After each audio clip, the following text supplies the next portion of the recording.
Hi friends, ಯಾರಾದರೂ ತುಂಬ successful ಆಗಿದ್ದಾರೆ ಅಂದರೆ ತಕ್ಷಣ ಈ ರೀತಿ ಹೇಳ್ತಾರೆ, ನೀವು ತುಂಬ ಬ್ಯುಸಿಯಾಗಿರ್ತೀರಾ ಅಂತ ಒಂದು ಡೈಲಾಗ್ ಬರುತ್ತೆ. ಸೊ ಎಲ್ಲೋ ಒಂದು ಕಡೆ business is equal to being productive ಅನ್ನೋದು ನಮ್ಮ ಮೈಂಡಲ್ಲಿ ಸ್ಟ್ರಾಂಗ್ ಆಗಿ ಕುತ್ಕೊಂಡಿದೆ.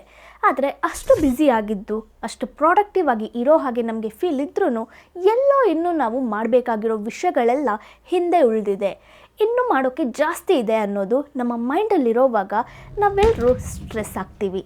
ಇನ್ಫ್ಯಾಕ್ಟ್ ನಾವೆಲ್ಲರೂ ಒತ್ತಡಕ್ಕೆ ಒಳಗಾಗ್ತೀವಿ ಅಂತ ಹೇಳ್ಬೋದು. ಸೊ ಅಂತಹ ಒಂದು ಬರ್ನ್ಔಟ್ ಸ್ಟ್ರೆಸ್ ಇರೋವಾಗ ಹೇಗೆ ಕೆಲಸ ಚೆನ್ನಾಗಿರುತ್ತೆ? ಕ್ಯಾಲ್ ನ್ಯೂಕಾಟ್ ಇದಕ್ಕೆ ಒಂದು ಹೆಸರಿಟ್ಟಿದ್ದಾರೆ, ಸ್ಯೂಡೋ ಪ್ರಾಡಕ್ಟಿವಿಟಿ ಅಂತ. ಸೊ ಇವ್ರು ಏನು ಹೇಳ್ತಿದ್ದಾರೆ ಅಂದರೆ, ನೀವು ಪ್ರಾಡಕ್ಟಿವ್ ಆಗಿರಬೇಕು ಅಂತ ಆಸೆ ಪಡ್ತೀರಾ, ಆದರೆ you don't have to be stressed out. ಅಂದರೆ ಏನು ಮಾಡ್ಬೋದು ಅನ್ನೋದಕ್ಕೆ ಇವರು ಒಂದು ಬುಕ್ನ ಸಜೆಸ್ಟ್ ಮಾಡ್ತಿದ್ದಾರೆ. ಕ್ಯಾಲ್ ನ್ಯೂಕಾಟ್ ಬರೆದಿರೋ slow productivity, the last of art accomplishment without burnout. So ಬೇಸಿಕ್ಕಾಗಿ ಅವರು 3 ವಿಷಯಗಳನ್ನ ಪ್ರೈಮರಿಯಾಗಿ ಹೇಳ್ತಿದ್ದಾರೆ.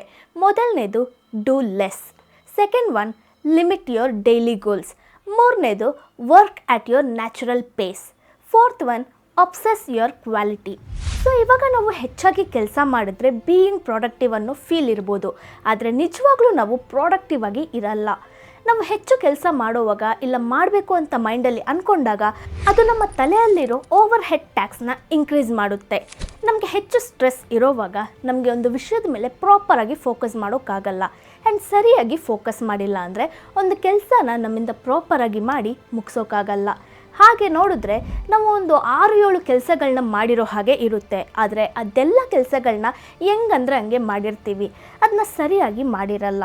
ಸೊ ಆ ಕೆಲಸಗಳನ್ನ ಪ್ರಾಪರಾಗಿ ಮಾಡೋಕ್ಕೆ ಮೈಂಡಲ್ಲಿ ಒಂದು ಕ್ಲಾರಿಟಿ ಬೇಕು. ಅಂದರೆ ಕಡಿಮೆ ಕೆಲಸನ ಮಾಡಿದಾಗಲೇ ನಾವು ಅದನ್ನು ಅಚೀವ್ ಮಾಡೋಕ್ಕಾಗುತ್ತೆ.